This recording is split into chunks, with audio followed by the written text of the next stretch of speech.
Kuna nchi moja ya Afrika ambayo ilipigania uhuru wake kwa karibu miaka 30. Watu wake wakavumilia vita virefu, vizazi vikakuwa ndani ya mapigano, na hatimaye mwaka 1993 wakapata kitu walichokuwa nakipigania kwa miongo kadhaa: uhuru. Eritrea ilikuwa imezaliwa kama taifa jipya. Wakati huo matumaini yalikuwa makubwa sana. Watu waliamini huenda hii ikawa moja ya nchi zilizofanikiwa zaidi Afrika, kwa sababu ilikuwa na viongozi waliotoka kwenye mapambano ya ukombozi, ilikuwa na bandari muhimu, na ilikuwa imepata uhuru baada ya gharama kubwa ya damu na machozi. Tujasahau jasho. Lakini miaka ilipopita, jina la Eritrea likaanza kusikika duniani kwa sababu tofauti kabisa. Sio kwa sababu ya uchumi wake, sio kwa sababu ya teknolojia yake, ila kwa sababu ya mfumo wake wa kisiasa na namna serikali yake ilivyokuwa ikiendesha nchi. Na ndipo baadhi ya wachambuzi na vyombo vya habari vikaanza kutumia jina Korea Kaskazini ya Afrika. Lakini kwa nini? Je, Eritrea ilifikaje kutoka kuwa nchi iliyosifiwa kwa mapambano yake ya uhuru hadi ikalinganishwa na moja ya nchi zilizofungwa zaidi duniani? Na kwa nini nchi hii ndogo iliyopo kwenye pwani ya Bahari Nyekundu, Red Sea, ina umuhimu mkubwa kiasi kwamba mataifa makubwa duniani yanafuatilia kinachotokea ndani yake? Hii ndio safari ya Eritrea na hii ni MDC Update. Nazidi kukupongeza na kukushukuru sana wewe ambaye umejoin na hii familia. Unataka kabisa kuwa sehemu ya subscribers wetu, na lengo ni lile lile, kufikia subscribers 100,000.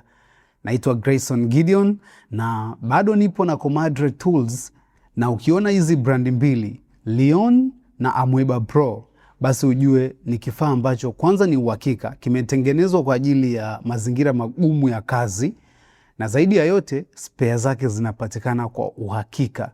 Kwa hiyo kama wewe ni fundi either wa ujenzi ama tu ni mdau wa ujenzi na unatamani sehemu ambayo utapata vifaa vya uhakika, basi makinika na Comadre Tools, kwa sababu lengo lao ni kutransform sekta ya ujenzi Tanzania, na falsafa yao ni kazi yetu ni kurahisisha kazi yako.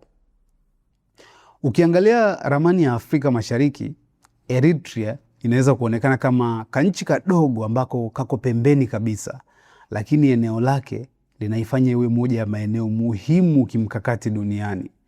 Eritrea ipo ndani ya pwani ya Red Sea, karibu na njia ya Bab el Mandeb, njia nyembamba ya bahari inayounganisha Bahari Nyekundu na Ghuba ya Aden. Hii ni moja ya njia muhimu zaidi za biashara duniani. Meli zinazotoka Asia kuelekea Ulaya kupitia hapa Suez Canal huwa zinapita karibu na hili eneo. Kwa hiyo hata kama Eritrea sio nchi kubwa kwa ukubwa wala idadi ya watu, nafasi yake kwenye ramani ina thamani kubwa. Lakini ili kuelewa kwa nini Eritrea imekuwa na historia yenye misukosuko, lazima turudi way back. Kwa muda mrefu, eneo hili la Eritrea lilikuwa ni sehemu ambayo mataifa mbalimbali yalitaka kuwa na ushawishi. Karne ya 19, Italia iliingia hili eneo na kulifanya kuwa koloni lake. Baada ya vita kuu ya pili ya dunia, Italia ikapoteza makoloni yake na Eritrea ikaingia kwenye kipindi cha kutafuta future yake itakuwaje. Mwaka 1952, Umoja wa Mataifa uliamua Eritrea iunganishwe na Ethiopia kama mfumo wa shirikisho. Kama unavyoona USSR, Yugoslavia, nilikuletea pia kuhusiana na UAE ambayo ni shirikisho pia.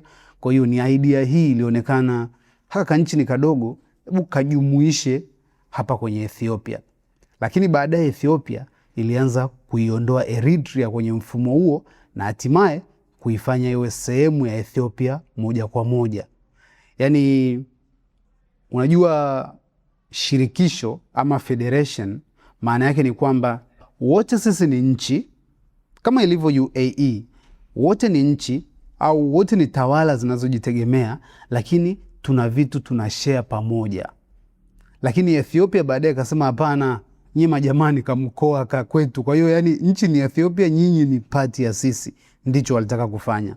Kwa baadhi ya Waeritrea, hatua hii ilionekana kama kupoteza haki yao ya kujitawala, na hapa ndipo mbegu za mapambano zikaanza. Mwaka 1961 harakati za kupigania uhuru zikaanza rasmi. Kundi la kwanza lilikuwa ni Eritrean Liberation Front, ELF. Lakini baadaye kundi lililokuwa na nguvu zaidi likawa Eritrean People's Liberation Front, EPLF. Hawa walikuwa ni wapiganaji waliodai kuwa Eritrea inapaswa kuwa taifa huru. Lakini vita yao haikuwa rahisi. Ilichukua karibu miaka 30. Miaka 30 ya milipuko, miaka 30 ya watu kuhama makazi yao, miaka 30 ya kazi kuzima, na miaka 30 ya vita kuwa ni sehemu ya maisha ya kila siku. Upande wa Ethiopia nao haukuwa dhaifu. Wakati wa vita baridi, Ethiopia, ukumbuke, ilikuwa imepata msaada mkubwa kutoka Umoja wa Soviet, ikiwa na jeshi kubwa na silaha kibao. Lakini EPLF iliendelea kupigana. Walitumia mbinu za vita za msituni, wakajenga mtandao mkubwa wa kijamii na kijeshi ndani ya Eritrea. Ukifuatilia deep hii vita, utaona jinsi ambavyo kulikuwa na mapambano noma sana ya kushtukiza. Hatimaye mwaka 1991 serikali ya Ethiopia ilianguka. Na huu mwaka, kama unakumbuka vizuri episodi zetu za nyuma, utagundua ndio mwaka ambao Umoja wa Soviet ulianguka. Na utakumbuka kwenye episodi zetu kuhusiana na North Korea, nilikuambia pia North Korea kwenye mpango wao wa nyuklia baada ya Soviet kuanguka kiliumana. Kama upo deep zaidi, utakumbuka pia Cuba ilikuwa inatishia Marekani miaka hiyo, lakini baada ya huu mwaka Soviet kuanguka, wengi walipata tabu. So Soviet alikuwa ni sponsor ambaye alikuwa na vibinti vingi. Sasa alivyoanguka kiuchumi, mambo mengi yaliumba. Kwa hiyo mwaka 1993 Eritrea ilifanya kura ya maoni kuhusu uhuru. Matokeo yalikuwa wazi. Wananchi wengi walichagua kujitenga. Eritrea ikawa taifa huru. Mwanzoni kila kitu kilionekana kama ilikuwa ni mwanzo mpya. Nchi ilikuwa imepata uhuru, viongozi wake walikuwa mashujaa wa vita vya ukombozi. Watu walikuwa na matumaini kwamba baada ya miaka ya mateso sasa maisha yangekuwa bora. Lakini changamoto mpya ilianza haraka. Mahusiano kati ya Eritrea na Ethiopia yakaanza kuwa magumu. Yaani ile kwamba dogo, si unataka kujitenga? Na ukumbuke Eritrea ndio ilikuwa kama njia ya Ethiopia kuwa na bahari. Unajua Ethiopia ni bonge moja la nchi. Nitakuja kukuletea hii mada siku nyingine. Ni nchi kubwa sana, ina historia kubwa sana, lakini haina bahari. Ni landlocked country. Kwa hiyo tatizo kubwa lilikuwa mipaka. Mwaka 1998 nchi hizi mbili ambazo zamani zilikuwa sehemu moja ziliingia kwenye vita kali ya mpaka. Vita hii ilisababisha vifo vya maelfu ya watu na kuacha majeraha makubwa kwenye mataifa yote mawili. Baada ya hii vita, serikali ya Eritrea ilianza kuamini zaidi kwamba nchi ilikuwa kwenye mazingira ya tishio la kudumu. Ni kile kile nilichokuambia kwamba ndugu Kim na familia yake ilianza kuhisi kwamba kwa sababu tuko kwenye vita na hawa jamaa, inabidi tuanze kuishi kwenye hii mudi. Na hapa ndipo mfumo wa ndani wa nchi ukaanza kubadilika. Mojawapo ya sababu zilizofanya Eritrea ipewe jina la Korea Kaskazini ya Afrika ni kutokana na namna ambayo inadhibiti maisha ya kisiasa. Tangu uhuru mwaka 1993, Rais Afwerki ameendelea kuwa kiongozi wa nchi hiyo. Hakujawa na uchaguzi wa kitaifa wa vyama vingi kwa miongo kadhaa. Vyombo vingi vya habari vilifungwa na mashirika ya kimataifa ya haki za binadamu yamekuwa yakikosoa hali ya uhuru wa kisiasa wa nchini humo, lakini wapi. Jambo jingine linalozungumziwa sana ni huduma ya taifa. Sasa huduma ya taifa namaanisha national service, kwamba Eritrea ina mifumo ambayo inasema kwamba hili ni jambo la kitaifa. Kwa mfano, kujenga ulinzi wa nchi, jeshi, kijana lazima uende jeshini. Kufanya kazi za maendeleo ya taifa, kutoa mafunzo ya kijeshi au kiraia. Kwa hiyo ni mfumo fulani ambao mwananchi unaishi ukiwa unaitumikia serikali. Kwa hiyo baada ya vita vya uhuru dhidi ya Ethiopia, Eritrea iliweka huu mfumo kwamba kulinda taifa jipya dhidi ya vitisho vya nje, kujenga nidhamu kwa vijana, kushiriki kwenye ujenzi wa nchi ni jambo ambalo ni must. Na hiyo ujenzi wa nchi maana yake wao ndo wanaamua kwamba hiki ni ujenzi wa nchi au ni maendeleo yako binafsi. Kwa hiyo mifumo imekaa hivyo. Wakosoaji wanasema mfumo huu umesababisha baadhi ya vijana kubaki kwenye huduma hiyo kwa muda mrefu kuliko ilivyotarajiwa, kwamba unakuwa umeitumikia jeshi au umeenda umetumikia vitengo vya serikali muda mrefu. Kwa hiyo maana yake ni kwamba ukizaliwa Eritrea, ndoto zako wewe kama mtu binafsi sio kipaumbele. Inawezekana sijui mimi ni mchezaji mpira, mimi ni msanii. Hizo story hakuna Eritrea. Eritrea maisha yako ni kama yamepangwa na serikali. Na hii hali imechangia idadi kubwa ya Waeritrea kuondoka kwenye nchi na kutafuta maisha kwenye mataifa mengine. Lakini picha ya Eritrea sio rahisi kama hivyo. Yaani hakuna Sterling, hakuna jambazi. Kwa sababu upande mwingine wa hii story ni kwamba serikali ya Eritrea imekuwa ikisema mara nyingi kuwa nchi yao imekuwa ikihujumiwa kwa viwango tofauti tofauti na mataifa mengine. Wanasema wamekuwa wakilazimika kujilinda kutokana na historia yao ya vita na vitisho kutoka nje. Kwa hiyo Eritrea imekuwa ikijaribu kujenga sera ya kujitegemea zaidi uwezo wake wa ndani bila kuingia sana kwenye utegemezi wa mataifa makubwa. Na eneo lake la bahari kwenye Red Sea limefanya iwe sehemu muhimu sana kwa ushindani wa dunia.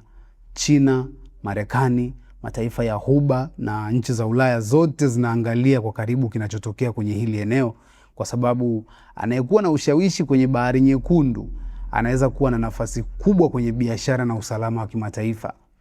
Lakini swali kubwa kuhusu Eritrea bado linabaki. Inawezekanaje taifa lililopigania uhuru miaka 30 likaja kuonekana kama nchi ambayo inazuia uhuru kwa baadhi ya wananchi wake? Hilo ndilo fumbo la Eritrea. Mara nyingi kuna huu msemo ambao wanasema ndoto ya mtumwa sio kuja kuwa huru siku moja, ila kuja kumiliki mtumwa wake.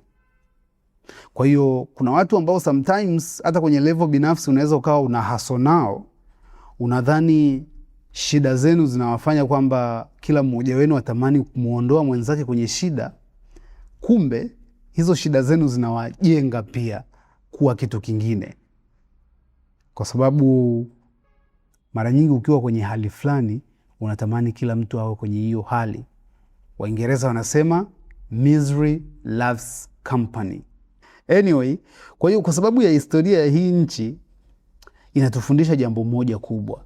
Kupata uhuru kutoka kwenye nguvu ya nje ni hatua moja, lakini kujenga taifa ambalo wananchi wake wanahisi wana uhuru ndani yake ni changamoto nyingine kabisa. Kwa sababu kuwa na bendera yako mwenyewe hakumaanishi kila tatizo limekwisha. Kuwa na mipaka yako mwenyewe hakumaanishi kila mtu ndani ya mipaka hiyo anaona maisha yake yako huru. Eritrea ni hadithi ya ushindi na changamoto kwa wakati mmoja.